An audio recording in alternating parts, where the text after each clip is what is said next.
నమస్తే, good morning, welcome to స్వతంత్ర news బులెటిన్ల ముందుగా హెడ్లైన్ చూద్దాం. నేడు టీడీపీ, బీజేపీ, జనసేన తొలి సభ, భారీ జన సమీకరణ చేస్తున్న నేతలు.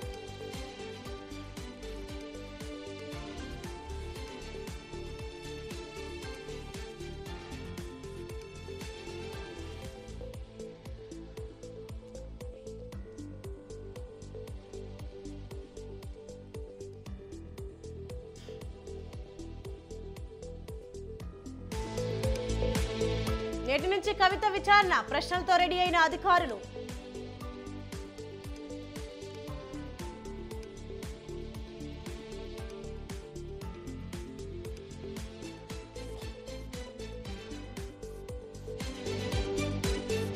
ఈ నెల 20న వైసీపీ మేనిఫెస్టో విడుదల చేయబోతున్న జగన్.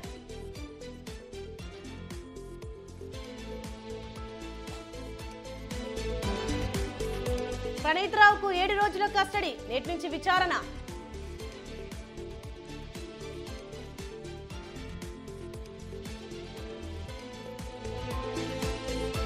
ఏడు దశల్లో లోక్సభ, 4 రాష్ట్రాల అసెంబ్లీ ఎన్నికలు, దేశంలో అమల్లోకి వచ్చిన ఎన్నికల కోడ్.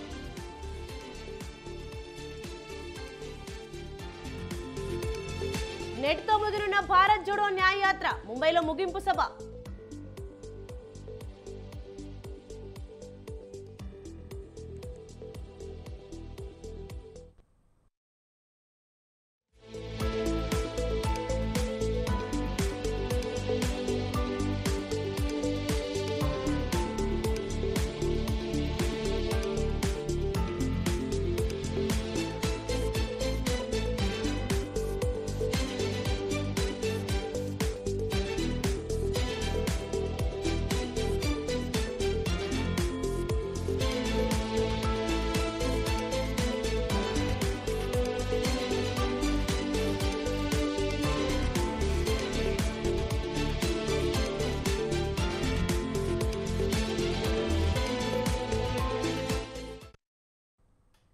మార్నింగ్ ఎడిషన్ డీటెయిల్స్ చూస్తే, ఢిల్లీలో ఈడీ కస్టడీలో ఉన్న బీఆర్ఎస్ ఎమ్మెల్సీ కవితను కలిసేందుకు బీఆర్ఎస్ నేతలు ఢిల్లీ వెళ్తున్నారు.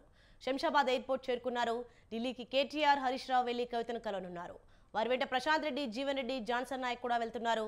ఢిల్లీ లిక్కర్ స్కామ్ లో కవితను ఈడీ అధికారులు ప్రశ్నించనున్నారు. ఆమెను కుటుంబ సభ్యులు, న్యాయవాదులు కలిసేందుకు కోర్టు అనుమతి ఇచ్చింది. ఈ నేపథ్యంలోనూ కవితను కలిసేందుకు ఆమె కుటుంబ సభ్యులు, బీఆర్ఎస్ నేతలు వెళ్తున్నారు. ఇదే అంశంపై మరింత సమాచారం మా ప్రతినిధి సవీన్ ఫోన్ లైన్ లో అందిస్తారు. సవీన్, చెప్పండి, కవితను కలిసేందుకు ఆమె కుటుంబ సభ్యులు, బీఆర్ఎస్ నేతలు వెళ్తున్నట్లు చూస్తున్నాం, దీనిపైన అప్డేట్స్ ఏంటి?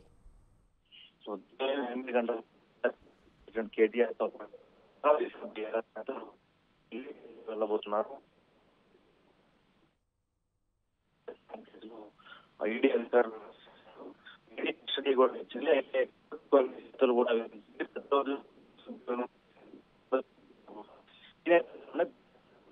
కలిసేందుకు ఢిల్లీ వెళ్ళబోతున్నారు.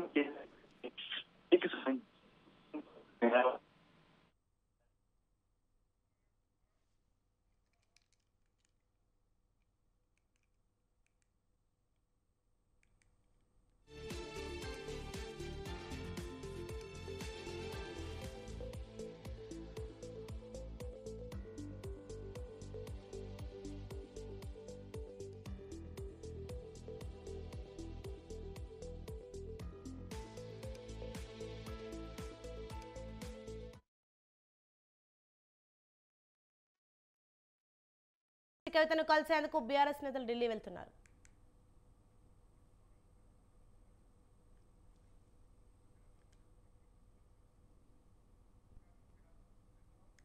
బ్రేకింగ్ న్యూస్ చూస్తున్నాం. ఢిల్లీలో ఈడీ కస్టడీలో ఉన్న బీఆర్ఎస్ ఎమ్మెల్సీ కవితను కలిసేందుకు బీఆర్ఎస్ నేతలు ఢిల్లీ వెళ్తున్నారు. రైట్, ఇదే అంశంపై మరింత సమాచారం మా ప్రతినిధి సవీన్ ఫోన్ లైన్ లో అందిస్తారు. సవీన్, ఉదయం 8 గంటల ప్రాంతంలో బీఆర్ఎస్ వర్కింగ్ ప్రెసిడెంట్ కేటీఆర్ తో పాటు హరీష్ రావు, ఇతర బీఆర్ఎస్ నేతలు ఢిల్లీ బయలుదేరి వెళ్లబోతున్నారు. MLC Kalvakuntla Kavitha Delhi liquor scam కేసులో ఈడీ అధికారులు అరెస్టు చేసిన నేపథ్యంలో ఇప్పటికే కోర్టు సైతం ఈడీ అధికారుల కస్టడీకి కవితను ఇచ్చింది. ఈ నేపథ్యంలోనే ఈడీ అధికారులు కవితను ఈ నెల 28వ తేదీ వరకు ప్రశ్నించనున్నారు. మరోవైపు రేపు సుప్రీంకోర్టులో కవిత గతంలో దాఖలు చేసిన పిటిషన్ పై జడ్జిమెంట్ రాబోతోంది. దీనికి సంబంధించి ఢిల్లీలో న్యాయవాదులతో సైతం సంప్రదింపులు జరపబోతున్నారు. ఇప్పటికే బీఆర్ఎస్ లీగల్ టీం సైతం ఢిల్లీ చేరుకుంది. కవిత కేసుకు సంబంధించి సుప్రీంకోర్టులో వాదనలు అదేవిధంగా తీర్పు వచ్చే వరకు బీఆర్ఎస్ లీగల్ టీం అక్కడే ఉండబోతోంది. దీనికి సంబంధించి ఇప్పటికే ఎమ్మెల్సీ కల్వకుంట్ల కవిత అరెస్ట్ అయి దాదాపు 2 రోజులు కావస్తోంది. ఈడీ సైతం దాదాపు 28వ తారీఖు వరకు కస్టడీకి ఇచ్చిన నేపథ్యంలో బీఆర్ఎస్ పార్టీ ఢిల్లీలో కొంతమంది నేతలను ఉంచి అక్కడి నుంచి మానిటరింగ్ చేసేందుకు సైతం ఏర్పాట్లు చేసిందని చెప్పుకోవచ్చు. మరోవైపు పార్లమెంట్ ఎన్నికల షెడ్యూల్ వచ్చింది కాబట్టి ఒకవైపు ఇక్కడ ప్రచార బాధ్యతలు చూసుకోవాలి, మరోవైపు ఢిల్లీలో BRS party MLC Kalvakuntla Kavitha ED అధికారులు అరెస్ట్ చేసిన నేపథ్యంలో అక్కడ కూడా సమన్వయం చేయాల్సి ఉంటుంది. కాబట్టి ఈ రోజు కేటీఆర్, హరీష్ రావు ఢిల్లీ వెళ్లి కవితను కలిసి అదేవిధంగా న్యాయవాదులతో సంప్రదింపులు జరిపి రానున్నారు. ముఖ్యంగా కోర్టు కూడా కొన్ని షరతులు విధించింది. కవితకు సంబంధించి కుటుంబ సభ్యులను కలిసేందుకు ఎట్లాంటి షరతులు విధించకుండా ప్రతిరోజు కుటుంబ సభ్యులతో మాట్లాడేందుకు అనుమతించిన నేపథ్యంలో కేటీఆర్, హరీష్ రావు ప్రత్యేకంగా ఢిల్లీ బయలుదేరి వెళ్లబోతున్నారు. మరికొద్దిసేపట్లో అంటే 8:30 ప్రాంతంలో శంషాబాద్ ఎయిర్పోర్ట్ నుంచి ఢిల్లీ బయలుదేరి వెళ్తారు. ఎమ్మెల్సీ కల్వకుంట్ల కవితను కలిసి చర్చించబోతున్నారు. ఇప్పటికే ఢిల్లీ లిక్కర్ స్కామ్ కేసుకు సంబంధించి నిన్న ఢిల్లీ ముఖ్యమంత్రి అరవింద్ కేజ్రీవాల్ కు రౌస్ అవెన్యూ కోర్టులో వాదనలు జరిపి బెయిల్ వచ్చిన నేపథ్యంలో కవిత సైతం న్యాయ పోరాటంలో సక్సెస్ అవుతారు. కవితకు సైతం బెయిల్ వస్తుందనే ధీమాలో బీఆర్ఎస్ పార్టీ శ్రేణులు ఉన్నాయని చెప్పుకోవచ్చు. అందులో భాగంగానే ఢిల్లీలో సుప్రీంకోర్టు న్యాయమూర్తులతో పాటు బీఆర్ఎస్ పార్టీ లీగల్ సెల్ కు సంబంధించినటువంటి న్యాయమూర్తులతో ఎప్పటికప్పుడు బీఆర్ఎస్ నేతలు సంప్రదింపులు జరుపుతూ లీగల్ ఒపీనియన్ కూడా తీసుకుంటున్న పరిస్థితి మనకు కనపడుతోంది. ప్రధానంగా ఢిల్లీ లిక్కర్ స్కామ్ కేసులో కవిత అరెస్ట్ అవడం తమకు రాజకీయంగా కలిసి వస్తుంది. బీజేపీ, కాంగ్రెస్ పార్టీ 2 పార్టీలు కలిసి తెలంగాణలో బీఆర్ఎస్ ను లేకుండా చేసేందుకే ఈ రకమైన చర్యలు చేస్తున్నాయంటూ బీఆర్ఎస్ పార్టీ ఆరోపిస్తుంది. నిన్న మొత్తం నియోజకవర్గాల కేంద్రాల్లో బీఆర్ఎస్ పార్టీ పెద్ద ఎత్తున ధర్నా కార్యక్రమాలు నిర్వహించింది. ఈ రోజు బీఆర్ఎస్ పార్టీ ముఖ్య నేతలంతా ఢిల్లీ బయలుదేరి వెళ్లి ఎమ్మెల్సీ కల్వకుంట్ల కవితను కలవబోతున్నారు. మరి ఢిల్లీ లిక్కర్ స్కామ్ లో కవితను ఈడీ అధికారులు ఎప్పుడు ప్రశ్నించనున్నారు? ఈ రోజు అంటే నిన్న కోర్టులో కవితను హాజరుపరిచినప్పుడు ఈడీ అధికారులు కస్టడీ కోరుతూ పిటిషన్ దాఖలు చేశారు. దీనికి కోర్టు అనుమతిస్తూ కస్టడీకి ఇచ్చింది. దాదాపు 28వ తేదీ వరకు కస్టడీకి ఎమ్మెల్సీ కల్వకుంట్ల కవితను ఇచ్చిన నేపథ్యంలో ఈడీ అధికారులు ఎప్పుడైనా విచారించే అవకాశం మనకు కనబడుతోంది.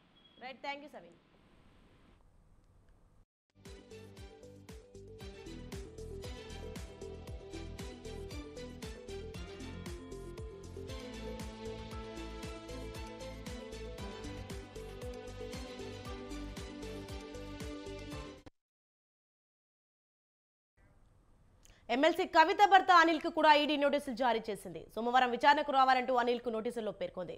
అనిల్ తో పాటు వ్యక్తిగత సిబ్బంది కూడా అధికారులు నోటీసులు ఇచ్చారు. అనిల్ తో పాటు 3 సిబ్బందిని అధికారులు ప్రశ్నించున్నారు. ఇప్పటికే 4 ఫోన్లు సీజ్ చేశారు. ఇదే అంశంపై మరింత సమాచారం మా ప్రతినిధి పవన్ ఫోన్ లైన్ లో అందిస్తారు. పవన్ చెప్పండి, ఎమ్మెల్సీ కవిత భర్త అనిల్ కు కూడా ఈడీ నోటీసులు జారీ చేసినట్టు చూస్తున్నాం. అసలు ఏం జరుగుతుంది, దీనిపైన అప్డేట్స్ ఏంటి? మొత్తానికి చూస్తే ఢిల్లీ లిక్కర్ స్కామ్ లో కవితతో పాటు దీనికి సంబంధించి ఇప్పటికే కవితను అరెస్ట్ చేశారు. అయితే కేసుకు సంబంధించి కవిత భర్త అనిల్ తో పాటు 3 భద్రతా సిబ్బంది సంబంధించి కావచ్చు, పిఎస్ సంబంధించి వాళ్ళందరికీ కూడా నోటీసులు కూడా జారీ చేసింది. అయితే వీరి 4 ఫోన్లను కూడా ఇప్పటికే ఈడీ అధికారులు కూడా సీజ్ చేశారు. రేపు విచారణకు హాజరు కావాలంటూ కూడా ఒక నోటీసులో పేర్కొన్నారు. ముఖ్యంగా చూస్తే ఢిల్లీ లిక్కర్ స్కామ్ సంబంధించిన విషయంలో వీరి పాత్ర కూడా ఉందని చెప్పి కూడా ప్రధానంగా కొంత అనుమానం వ్యక్తం చేస్తారు. అంతేకాకుండా ఢిల్లీ లిక్కర్ స్కామ్ సంబంధించిన విషయంలో సౌత్ నుంచి 100 కోట్ల రూపాయలు పూర్తిగా దీనికి సంబంధించి సమకూర్చుందని చెప్పి ఇప్పటికీ ఈడీ అధికారులు కూడా సాక్ష్యాధారాలు సేకరించారు. సాక్ష్యాధారాలు సేకరించిన నేపథ్యంలో వీరి పాత్ర ఏమేమి ఉంది అనేది మాత్రం ప్రధానంగా ఇందులో ఈడీ అధికారులు కూడా వీరికి నోటీసులు ఇచ్చి విచారించనున్నారు. మొత్తానికి చూస్తే రేపు 11 గంటలకు కూడా విచారణకు హాజరు కావాలంటూ కూడా ఒక నోటీసులో పేర్కొన్నారు. రేపు ఉదయం 4 మాత్రం సంబంధించిన విషయంలో ఆ విచారణకు కూడా హాజరు కానున్నారు. హాజరైన తర్వాత ఈ విధంగా విచారణ కొనసాగుతుందని మాత్రము వేచాల్సిన పరిస్థితి కూడా కనిపిస్తుంది. పవన్, అలాగే అనిల్ తో పాటు వ్యక్తిగత సిబ్బంది కూడా అధికారులు నోటీసులు ఇచ్చారు. ఇంకా ఆ వ్యక్తిగత సిబ్బంది ఎవరు ఏంటి, ఏమైనా సమాచారం అందిందా పవన్? అయితే 3 సంబంధించిన ఒక పిఏ రాకేష్, అంతేకాకుండా ఒకరు రాహుల్, మరొక వ్యక్తి, అంటే ఈ యొక్క 4 కూడా నోటీసులు కూడా జారీ చేశారు. జారీ చేసిన నేపథ్యంలోనే రేపు 11 గంటలకు వెళ్లి విచారణకు కూడా హాజరు కానున్నారు. అయితే ఇప్పటికే వీరి ఫోన్స్ ఈడీ అధికారులు కూడా స్వాధీనం చేస్తున్నారు. ఎందుకంటే ఫోన్ లో ఏదైనా డాటా డిలీట్ చేస్తారనే ఒక అనుమానంతో వీరి ఫోన్స్ కూడా ఇప్పటికే ఈడీ అధికారులు కూడా స్వాధీనం చేసుకున్నారు. Right, thanks for the information Pawan.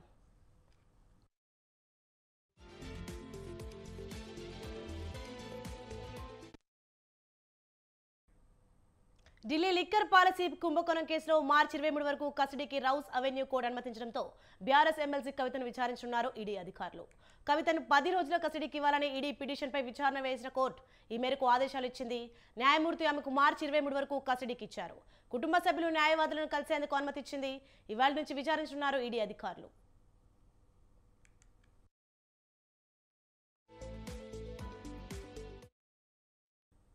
తన అరెస్టు చట్ట విరుద్ధమని, దీనిపై న్యాయ పోరాటం చేస్తానని కవిత కోర్టులోకి వెళ్లే ముందన్నారు. ఆమె తరపు న్యాయవాది విక్రమ్ చౌదరి కూడా అరెస్టు చట్ట విరుద్ధమని న్యాయమూర్తికి తెలిపారు. అయితే కవితకు వ్యతిరేకంగా తగినంత సాక్ష్యాధారాలు, సాక్షుల వాంగ్మూలాలు ఉన్నాయని ఈడీ తరపున న్యాయవాది చెప్పారు. ఈ కేసులో సాక్ష్యాలను ధ్వంసం చేశారని కవితపై విచారణ సంస్థ ఆరోపించింది.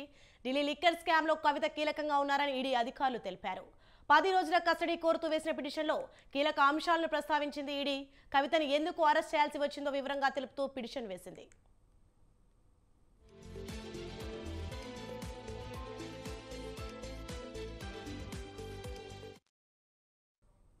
కవితని 10 రోజుల కస్టడీకి ఇచ్చినట్లయితే మరిన్ని వివరాలు తెలుసుకుంటామని, సౌత్ లాబీ పేరుతో లిక్కర్ స్కామ్ లో కీలకంగా కవిత వ్యవహరించినట్లుగా ఈడీ ఆరోపించింది. ఆప్ పార్టీకి 100 కోట్ల రూపాయలు ఇవ్వడంతో కవిత కీలక సూత్రధారి అని, కవితకి బినామీగా రామచంద్ర పిల్లై ఉన్నారని ఈడీ తెలిపింది. రామచంద్ర పిల్లై ద్వారా వ్యవహారాన్ని మొత్తం కవిత నడిపించారని, ఎంపీ మాగంటి ద్వారా 30 కోట్ల రూపాయలు ఢిల్లీకి కవిత చేర్చారని ఈడీ పేర్కొంది. అభిషేక్ బోయినపల్లి డబ్బులను ఢిల్లీకి తీసుకువచ్చి ఇచ్చాడని, 30 కోట్ల రూపాయల నగదుని అభిషేక్ బోయినపల్లి హైదరాబాద్ నుంచి ఢిల్లీకి తీసుకొచ్చాడని, హవాలా ద్వారా ఈ డబ్బులన్నీ ఢిల్లీకి అభిషేక్ బోయినపల్లి చేరవేశారని ఈడీ వివరించింది. సౌత్ లాబీని కీలకం చేసేందుకు సీఎం అరవింద్ కేజ్రీవాల్, మనీష్ సిసోడియాతో పలుమార్లు కవిత మాట్లాడినట్లుగా గుర్తించామని, లిక్కర్ పాలసీ తయారు కాకముందే మార్గదర్శకాలు అన్ని చేర్పినట్టు తెలిపింది. ఇండో స్పిరిట్ కంపెనీ పేరుతో కవిత వ్యవహారం నడిపినట్లు, రామచంద్ర పిల్లైను ముందు పెట్టి లిక్కర్ పాలసీలో కవిత జోక్యం చేసుకున్నట్లు ఈడీ తెలిపింది. ఏపీలో టీడీపీ, బీజేపీ, జనసేన ఒకే వేదికపై ఎన్నికల శంఖారావం పూరించబోతున్నాయి. పల్నాడు జిల్లా చిలకలూరిపేట మండలం బొప్పుడులో ప్రజాగలం పేరుతో భారీ ఎన్నికల సభ నిర్వహించబోతున్నాయి. ఈ సభ ద్వారా ఆంధ్రప్రదేశ్కు ఎన్డీఏ కూటమి ఏం చేయబోతుందనేది వెల్లడించనున్నారు. పొత్తు ఖరారైన తర్వాత 3 పార్టీలు సంయుక్తంగా బహిరంగ సభ నిర్వహిస్తుండటంతో సర్వత్రా ఆసక్తి ఏర్పడింది.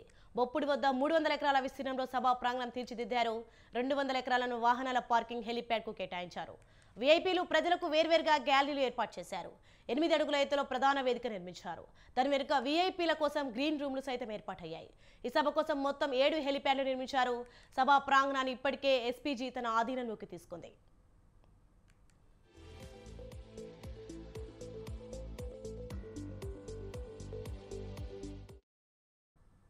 ఇక వేదికపై ప్రధాని మోదీ, టీడీపీ అధినేత చంద్రబాబు, జనసేన అధినేత పవన్ కళ్యాణ్ ఉండబోతున్నారు. వేదికపై 3 పార్టీల సీనియర్లకు అవకాశం ఇస్తారు. ఒక్కో పార్టీ నుంచి 10 మంది నేతలు కూర్చునేందుకు ఏర్పాట్లు చేస్తున్నారు. ఈ సభ కోసం టీడీపీ ప్రధాన కార్యదర్శి లోకేష్ ఆధ్వర్యంలో 3 పార్టీల ముఖ్య నేతలతో ఏర్పాటైన కమిటీలు కొన్ని రోజులుగా శ్రమిస్తున్నాయి. ఈ సభకు కనీసం 10 లక్షల మంది వస్తారని అంచనా వేస్తున్నారు.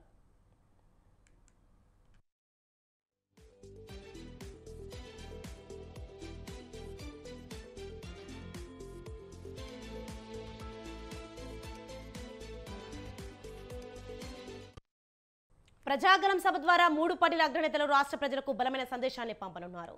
రాష్ట్ర ప్రజల భవిష్యత్తుకు భరోసా ఇచ్చేందుకు టీడీపీ, బీజేపీ, జనసేన సంయుక్తంగా ఎన్నికల బరిలో దిగుతున్నాయన్న విషయాన్ని బొప్పూడి సభ వేదికగా బలంగా చాటి చెప్పబోతున్నారు. కేంద్రంలో ఎన్డీఏ, రాష్ట్రంలో 3 పార్టీల కూటమి అధికారంలోకి వస్తే జరిగే మేలును వివరించనున్నారు.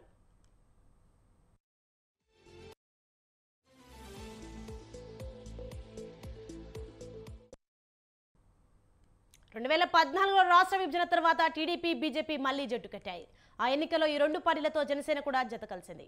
అప్పట్లో గుంటూరులో జరిగిన సభలో మోదీ, చంద్రబాబు, పవన్ ఒకే వేదికపై ఎన్నికల ప్రచారంలో పాల్గొన్నారు. మళ్లీ 10 ఏళ్ల తర్వాత ముగ్గురు ఒకే వేదికపైకి వస్తున్నారు.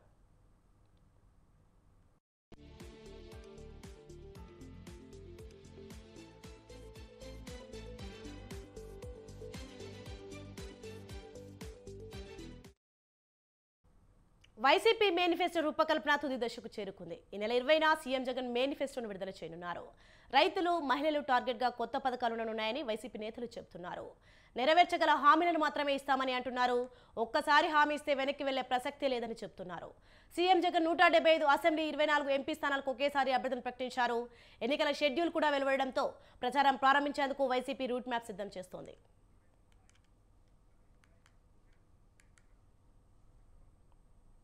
ఇదే అంశంపై మరింత సమాచారం మా ప్రతినిధి రమేష్ లైవ్ ద్వారా అందిస్తారు. రమేష్ చెప్పండి, వైసీపీ మేనిఫెస్టో రూపకల్పన తుది దశకు చేరుకున్నట్లు చూస్తున్నాం, దీనిపైన అప్డేట్స్ ఏంటి? ఆంధ్రప్రదేశ్ లో ఇప్పటికే ఎన్నికల షెడ్యూల్ విడుదలైంది. మే 13వ తేదీన ఎన్నికలు జరగనున్నాయి. అదేవిధంగా జూన్ 4న కౌంటింగ్ జరగనుంది. నిన్న ఎన్నికల షెడ్యూల్ విడుదలైనటువంటి నేపథ్యంలో వైఎస్ఆర్ కాంగ్రెస్ పార్టీ ఇప్పటికే ఎన్నికలకు సంబంధించి సర్వసన్నద్ధం కూడా అయింది. ఇప్పటికే 175 అసెంబ్లీ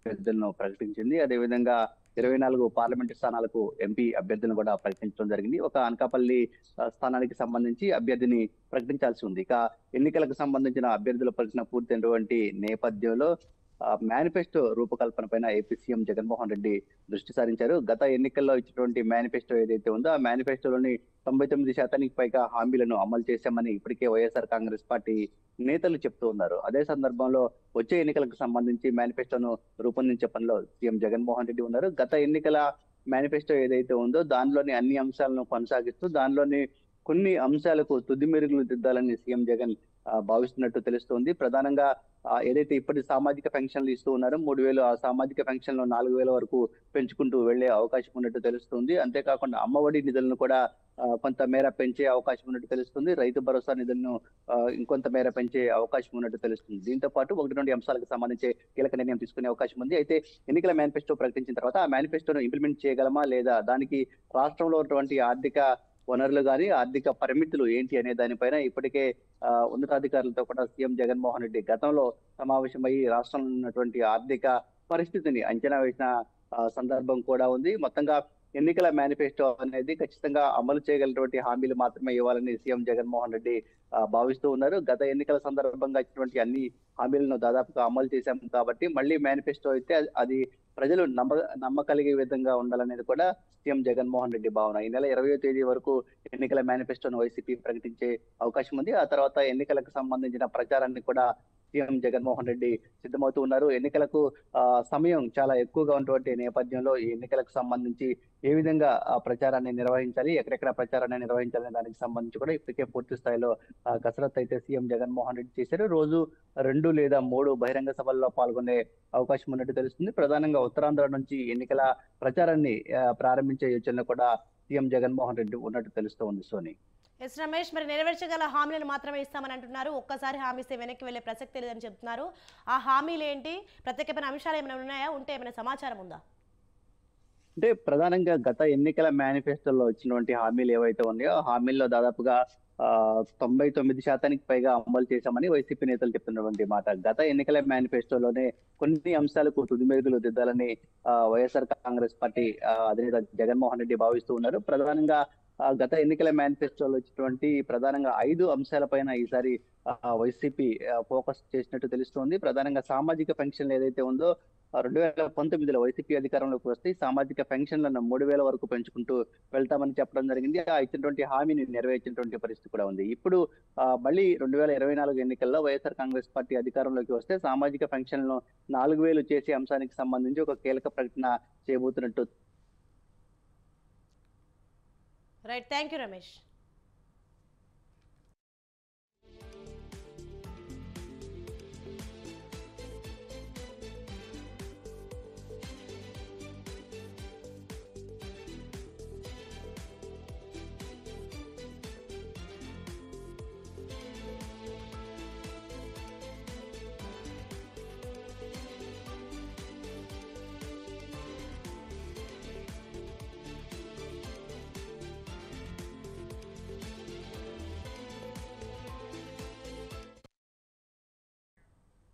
బీఎస్పీకి రాజీనామా చేసిన ఆర్ఎస్ ప్రవీణ్ కుమార్ ఏ పార్టీలో చేరబోతారనే దానిపై సర్వత్రా ఆసక్తి నెలకొంది. రాత్రి మాసబ్ ట్యాంక్ స్వేరో కార్యాలయంలో స్వేరో ముఖ్యులతో భేటీ అయ్యారు. భవిష్యత్ కార్యాచరణపై స్వేరోలతో చర్చించారు. ప్రవీణ్ కుమార్ కు బీఆర్ఎస్ అధినేత కేసీఆర్ బీఆర్ఎస్ వర్కింగ్ ప్రెసిడెంట్ పదవిని ఆఫర్ చేశారని సమాచారం. అయితే కొత్త పార్టీ పెట్టాలా లేక బీఆర్ఎస్ లో చేరాలా అనే తర్జన భర్జనలో ఉన్నారు ఆర్ఎస్ ప్రవీణ్ కుమార్.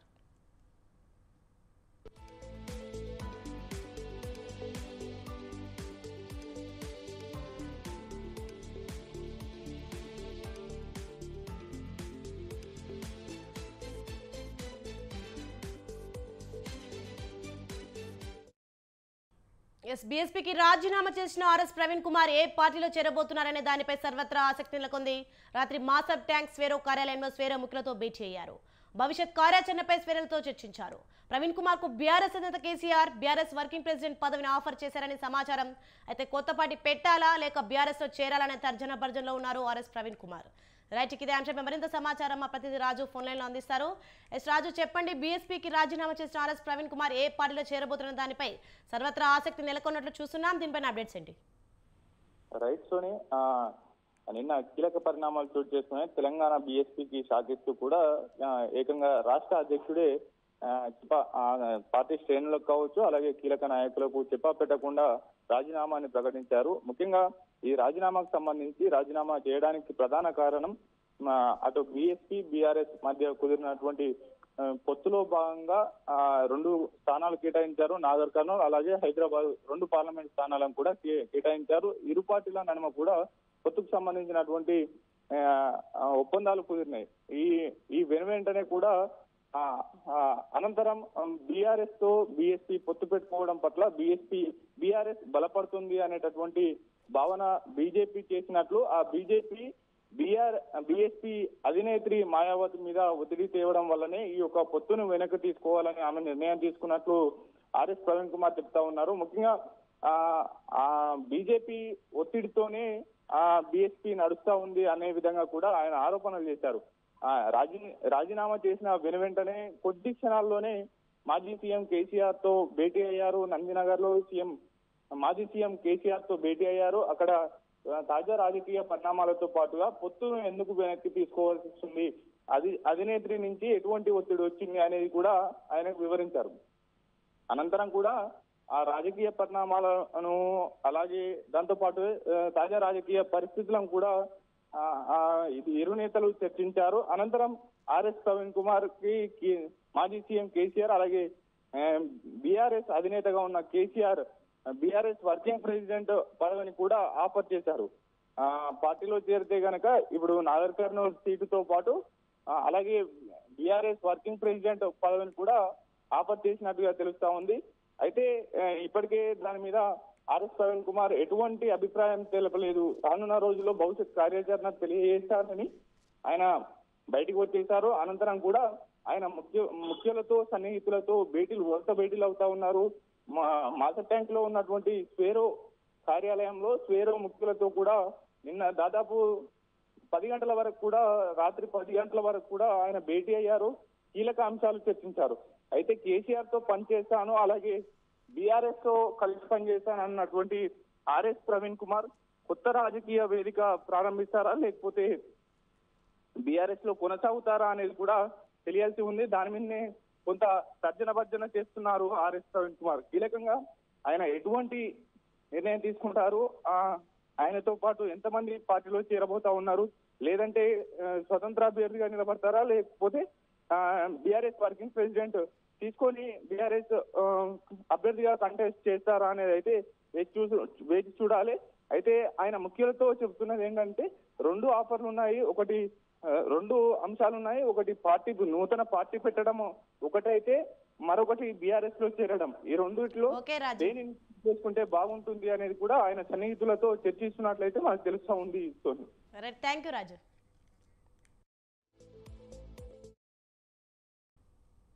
బీఆర్ఎస్ పార్టీకి వరుస షాకులు తగులుతున్నాయి.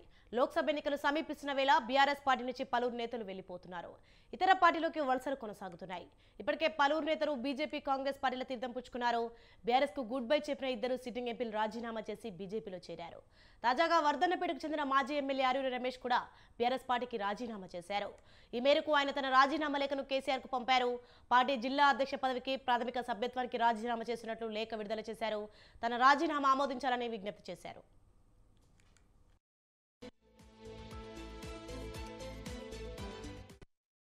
పార్టీలో అవకాశాలు కల్పించిన పార్టీ అధినేత కేటీఆర్ హరీష్ రావులకు ధన్యవాదాలు తెలిపారు. ఇన్నాళ్లు తనకు సహకరించిన ప్రతి ఒక్కరికి పేరు పేరున ఆర్యూరి కృతజ్ఞతలు తెలిపారు. కొద్ది రోజుల క్రితమే ఆర్యూరి రమేష్ బీజేపీలో చేరేందుకు ప్రయత్నించగా బీఆర్ఎస్ సీనియర్ నేతలు అడ్డుకొని పార్టీ అధినేత కేసీఆర్ వద్దకు తీసుకెళ్లారు. ఈ క్రమంలోనే ఆయన బీఆర్ఎస్ లో ఉంటానని తెలిపారు. కానీ బీఆర్ఎస్ పార్టీకి రాజీనామా చేశారు. ఆర్యూరి రమేష్ బీజేపీలో చేరినట్లు తెలుస్తోంది. వరంగల్ పార్లమెంట్ స్థానం నుంచి బీజేపీ అభ్యర్థిగా బరిలోకి దిగే అవకాశం ఉంది.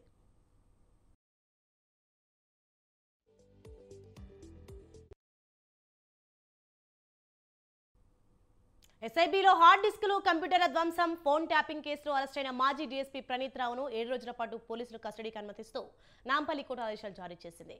ప్రణీత్ రావు ప్రస్తుతం చెంచల్గూడ జైల్లో ఉండగా పంజగుట్ట పోలీసులు ఇవాళ ఆయనను కస్టడీకి తీసుకునే అవకాశాలున్నాయి. ఇప్పటికే ఈ కేసులో వరంగల్కు చెందిన ఓ బీఆర్ఎస్ నేత, విజిలెన్స్ విభాగానికి చెందిన ఓ ఎస్పీ స్థాయి అధికారి ప్రమేయం ఉన్నట్లు తేలింది. సిద్దిపేట, కరీంనగర్ తదితర ప్రాంతాల్లో ప్రత్యర్థి పార్టీల నేతలు, వారికి సహకరిస్తున్న వ్యాపారవేత్తల ఫోన్ ట్యాపింగ్కు వార్ రూమ్లను ఏర్పాటు చేసిన బీఆర్ఎస్ నేతలు, ఇతర పోలీసు అధికారులకు సంబంధించిన సమాచారాన్ని దర్యాప్తు అధికారులు రాబట్టనున్నట్లు తెలుస్తోంది. ఈ కేసు దర్యాప్తునకు జూబ్లీహిల్స్ ఏసీపీ పి వెంకటగిరి నేతృత్వం వహిస్తుండగా పశ్చిమ మండలం డీసీపీ స్వయంగా పర్యవేక్షిస్తున్నారు. ఇప్పటికే తాను ఫోన్ ట్యాపింగ్ చేసినట్లు, ఆధారాలను ధ్వంసం చేసినట్లు ప్రణీత్ రావు వాంగ్మూలం ఇచ్చిన నేపథ్యంలో వారం రోజుల కస్టడీలో తెర వెనుక సూత్రధారులు, పోలీస్ శాఖలో మరికొందరు పాత్రధారుల వివరాలను రాబట్టినట్లు తెలుస్తోంది. ఇప్పటికే పర్వతగిరి వార్ రూమ్ కు ఓ ఇన్స్పెక్టర్ నేతృత్వం వహించినట్లు గుర్తించిన దర్యాప్తు అధికారులు మిగతా వార్ రూమ్ల వెనుక ఉన్న వారి వివరాలను సేకరించనున్నారు.